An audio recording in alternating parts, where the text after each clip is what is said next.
Hello everyone, आज हम करेंगे exercise number 47। Exercise number 47 I have written here use of might have. Might have का एक ही use होता है और वो यूज कहाँ पे करते हैं हम? To show possibility in past. Past में पॉसिबिलिटी को शो करने के लिए। जैसे मैं सेंटेंस बोलता हूँ शायद आज बारिश हो सकती है, तो ये प्रेजेंट का सेंटेंस है, तो हम यहाँ पे मे का यूज करेंगे, इट मे रेन टुडे। लेकिन मैं बोलता हूँ शायद कल बारिश हो सकती थी, या फिर मैं बोलता हूँ शायद कल बारिश हुई हो। ये दोनों ही पास्ट के सेंटेंसेस हैं। तो पास्ट में अगर पॉसिबिलिटी को शो करेंगे तो हम किसका यूज करेंगे? माइट हैव का यूज करेंगे। और पहचान देखो इसकी क्या होगी? शायद प्लस सकता था, सकते थे, ईटीसी। जैसे देखो अभी मैंने आपको बताया शायद कल बारिश हो सकती थी, तो सकता था, सकते थे, सकती थी, ये भी हो सकता है। लेकिन ऐसे भी सेंटेंस हो सकता है शायद कल बारिश हुई हो, तो उसमें सकता था तो नहीं आया, लेकिन वो भी पास्ट का ही सेंटेंस। ओके। स्ट्रक्चर्स कैसे बनाएंगे? इसमें दो ही स्ट्रक्चर्स होंगे, सिंपल और नेगेटिव। सिंपल तो ऐसे बनाएंगे subject might have third form. मैंने आपको बताया था जब भी हम किसी मॉडल के बाद हैव लगाएंगे तो हमेशा थर्ड फॉर्म ही लगानी है आपको। तो थर्ड फॉर्म और रिमेनिंग पार्ट। नेगेटिव में यहाँ पे नॉट लगा देंगे। अब हम कुछ सेंटेंसेस बनाएंगे, but before that take a screenshot, try to translate. अब देखो मैंने फर्स्ट सेंटेंस क्या लिखा है, शायद कल बारिश हो सकती थी, तो कैसे बनाएंगे? It might have, it might have rain. Rain की थर्ड फॉर्म क्या होगी? Rain. It might have rained yesterday. शायद वह डॉक्टर बन सकता था, तो कैसे बनाएंगे?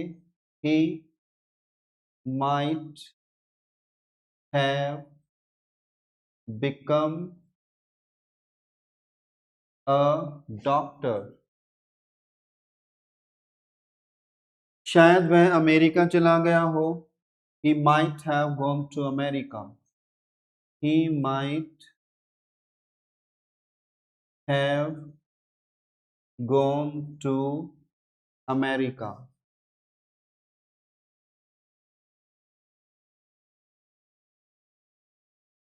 नेक्स्ट देखो, शायद वह कल आया हो,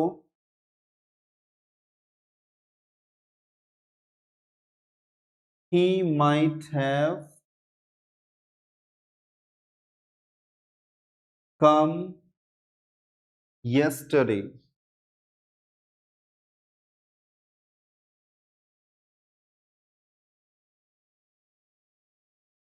लास्ट सेंटेंस है शायद वह आईपीएस ऑफिसर बन गया हो, he might have become, he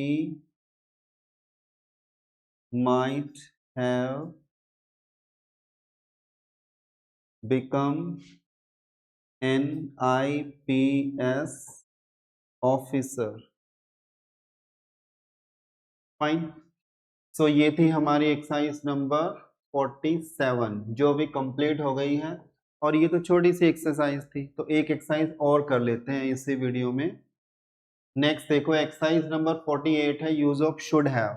should have का भी एक ही यूज होता है, और वो यूज हम कहाँ पे करते हैं? टू गिव और टेक एडवाइस इन पास्ट। जब हम पास्ट में किसी को एडवाइस देते हैं या लेते हैं तो हम वहां पे शुड हैव का यूज करते हैं। जैसे मैं आपको प्रेजेंट में बोलता हूँ आपको दूध पीना चाहिए, तो हम शुड का यूज करेंगे।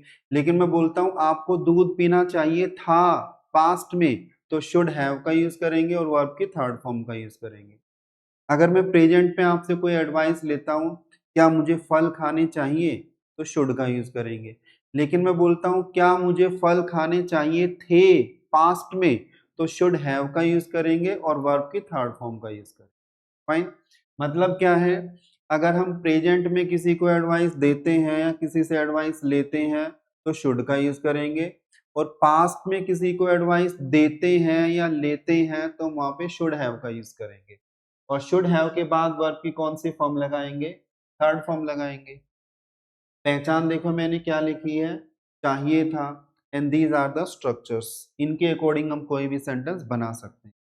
So now you can take a screenshot these sentences also. Now I am writing the answer. First sentence मैंने लिखा है क्या मुझे सच बोलना चाहिए था, तो ये इंट्रोगेटिव सेंटेंस है, तो सबसे पहले लगाएंगे शुड। क्या मुझे सच बोलना चाहिए था, should I have spoken the truth. हाँ आपको सच बोलना चाहिए था, तो ये कैसे बनाएंगे, yes you should have spoken the truth, spoken the truth. क्या मुझे वहां जाना चाहिए था, should I have gone there,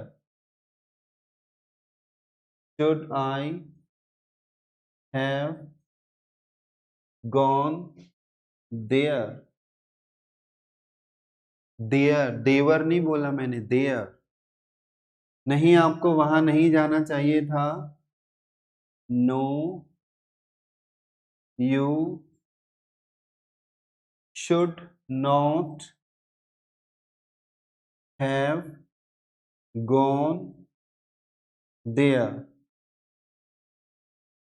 fifth sentence देखो मैंने लिखा है आपको अंग्रेजी सीखनी चाहिए थी, you should have learned English,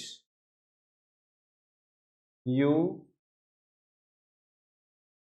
should have learned English. Last sentence आपके पास 2 कार होनी चाहिए थी, ये हो सकता है आप में से काफी स्टूडेंट ने रॉन्ग बनाया होगा।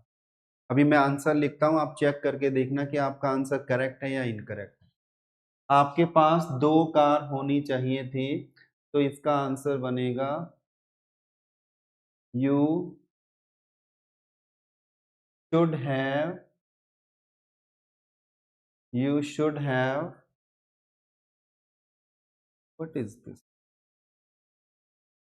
दोबारा से लिखते हैं। आपके पास 2 कार होनी चाहिए थी, तो ऐसे बनाएंगे यू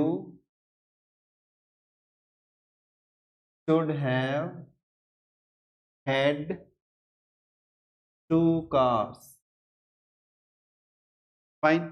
अब देखो आपको कंफ्यूजिंग क्या लगेगा कि सर आपने यहाँ पे हैड क्यों लगाया, तो देखो हम कैसे बनाएंगे। जैसे मैं बोलता हूँ मेरे पास एक कार है, आई हैव अ कार, तो होना की इंग्लिश होती है हैव, तो हैव की थर्ड फॉर्म क्या होती है, हैड। तो हमें यहाँ पे हैव तो लगाना ही है, शुड हैव का तो हम यूज ही सीख रहे हैं, और यहाँ पे हम लगाएंगे वर्ब की थर्ड फॉर्म। तो हैव का मतलब रखना होता है या होना होता है, और उसकी थर्ड फॉर्म क्या होती है, हैड। तो सेंटेंस हमारा बनेगा you should have had 2 cars. Fine. तो ये थी हमारी कौन सी एक्सरसाइज, एक्सरसाइज नंबर 48, जो अभी कंप्लीट हो गई है। फाइन। यस, इस वीडियो में मैं आपको कुछ और भी बताना चाहता हूँ। आप में से कुछ स्टूडेंट क्या करते हैं, एक्सरसाइज तो देखते हैं, मतलब वीडियो तो देखते हैं, लेकिन उसको लाइक तो करते ही नहीं हो आप। तो आपको क्या करना है, वीडियो को लाइक भी किया करो, और अपने फ्रेंड्स के साथ, रिलेटिव्स के साथ, सबके साथ शेयर भी किया करो। और कुछ लोगों ने तो चैनल सब्सक्राइब भी नहीं किया है, तो चैनल को सब्सक्राइब करो, वीडियो को शेयर किया करो सबके साथ। अगर आप सबके साथ वीडियो को शेयर करोगे, तो जो भी घर बैठ के फ्री में अंग्रेजी बोलना और लिखना सीखना चाहते हैं, वो सीख पाएंगे। फाइन। तो आपको क्या करना है, वीडियो को शेयर भी करना है, लाइक भी करना है, चैनल को सब्सक्राइब नहीं किया तो वो भी कर लो। ओके देन, आज की इस वीडियो में इतना ही, बाकी हम सीखेंगे नेक्स्ट वीडियो में। Bye everyone, see you in next video.